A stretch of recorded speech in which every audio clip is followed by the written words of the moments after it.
बहुत तकलीफ है और नहीं हो रहा काम, बहुत दिनों से लगे हो नहीं हो रहा, हरा मूंग ले जाओ। मूंग के दाने तो रहते हैं घर में, केवल 31 मूंग के दाने लेकर जाइए, 31 चावल के दाने लेकर जाइए और 31 ही बेलपत्र लेकर जाइए। जिस दिन सोमवार की अष्टमी हो, कौन से दिन?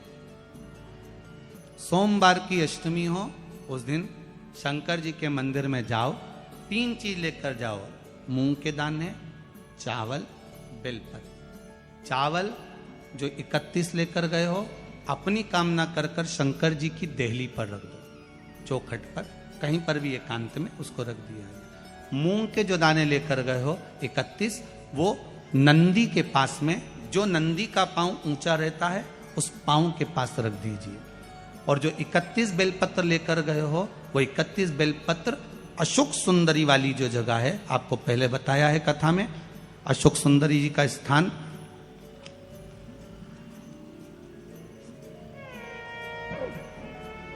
ये शिवलिंग, ये जलाधारी जहां से पानी बहता है, उसके बीच में एक मोटी सी लाइन होती है, जो शंकर भगवान की छोटी लड़की अशोक सुंदरी का स्थान है।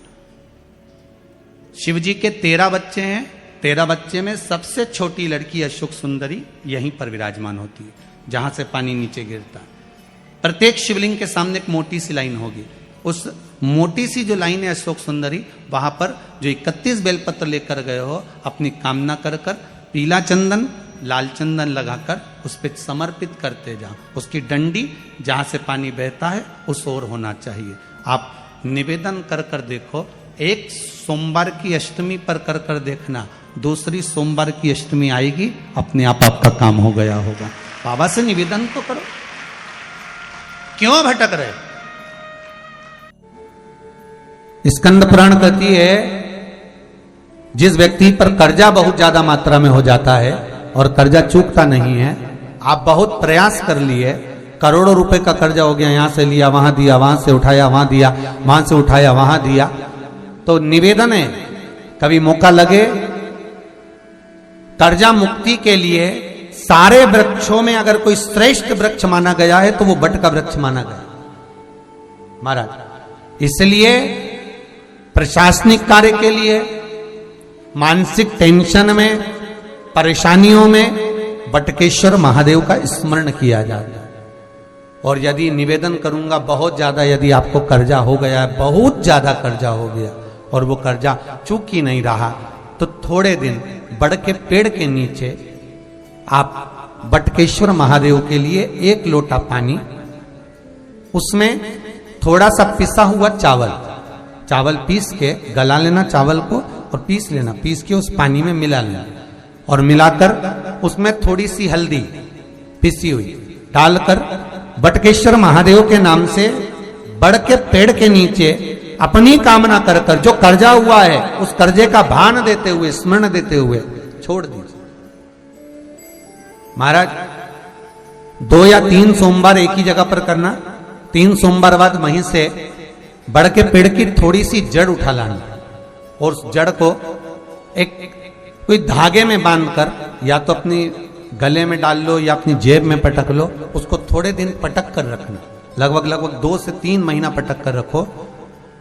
वो जड़ जैसे बड़ का पेड़ विस्तार होता है, पानी गिरे ना गिरे, जल वृष्टि हो ना हो, गर्मी पड़े ना पड़े, उसको कोई फर्क नहीं पड़ता, बड़ का वृक्ष आप रूप फैलता जाता, उसकी जड़ें अपने आप प्रबल होती है।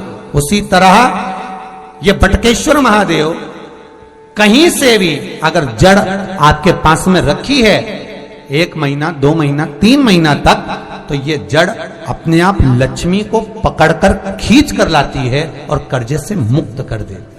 बटकेश्वर महादेव का स्मरण सुख का देना हो। एक पशुपति व्रत होता है,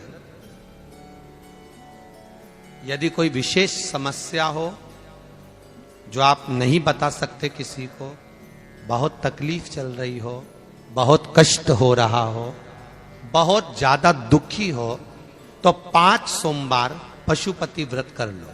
कितने सोमवार? 5। पशुपति व्रत करने का नियम अच्छे से समझिएगा। 5 सोमवार करना है कोई से भी सोमवार से चालू कर सकते हो। कैसे करना है? सुबह के समय पर भगवान शंकर का अभिषेक पूजन करने मंदिर में चले जाओ, पूजन अर्चना आराम से कर कर आओ। शाम के समय वही थाली लाकर घर में रख लो। सुबह के समय फलहार कर लो या मीठे का भोजन कर लो, अर्थात मीठा का भोजन मतलब फलाहारी भोजन, जो भी मीठे का है वो करें। शाम के समय घर से 6 दिए लगाकर लेके जाएं घी के। कितने दिए? 6। साथ में कुछ मीठा बनाकर लेकर जाएं। शंकर जी के मंदिर में जाकर मीठे के 3 हिस्से कर दें। 2 हिस्से मंदिर में रख दें, 1 हिस्सा अपने साथ लेकर आना। मंदिर से जो 6 दिए लेकर गए हो वो 5 दिए भगवान शंकर के सामने लगा दो पशुपति नाथ के नाम से, अपनी कामना कर दो। 1 दिया वापिस रख के थाली में लिया। जब घर में प्रवेश करें, घर के अंदर प्रवेश करते समय राइट भाग में प्रवेश करेंगे, उसका सीधा हाथ प्रवेश करते समय राइट भाग में जो दिया लेकर आए हो वो दिया दरवाजे के बाहर लगा दीजिए। घर के अंदर प्रवेश कर जाओ। जब भोजन करो शाम को, तो जो आपने 3 हिस्से करे थे उसका जो हिस्सा लेकर आए हो वो हिस्से के साथ में भोजन कर लीजिए। इसको कहते हैं पशुपति व्रत।